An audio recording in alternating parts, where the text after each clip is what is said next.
Taking a look back at how the South Korean economy performed in 2018, the country's exports hit a record high of more than $600 billion last year, largely thanks to bumper outbound shipments of semiconductors. Roon-hee reports.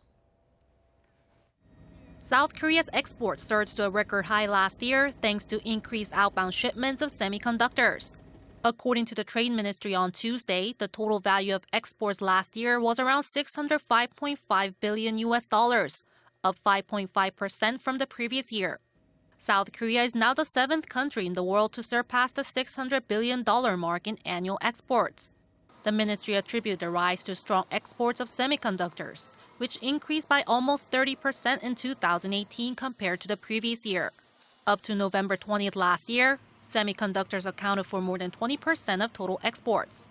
Analysts say the increased demand for memory chips comes on the back of increased construction of data centers, which are centralized locations where computing and networking equipment is concentrated for storing or processing large amounts of data. Export figures for petroleum products also increased due to the rise in international oil prices. The price of Dubai crude, South Korea's benchmark, rose by more than 30% in 2018. Meaning higher export prices for Korea. Another reason was strong global demand for Korean machinery, especially from new markets such as India.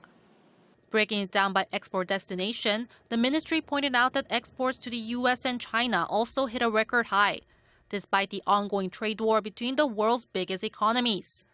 In 2018, exports to the U.S. increased by 6% and China by more than 14%. Trade Minister Sung Yun-mo said on Tuesday that these strong figures mean that the quality of local products has reached a level similar to other leading countries like the U.S.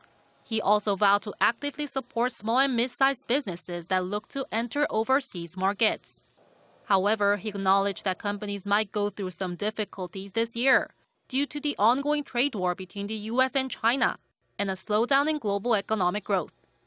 Roon-hee, Arirang News.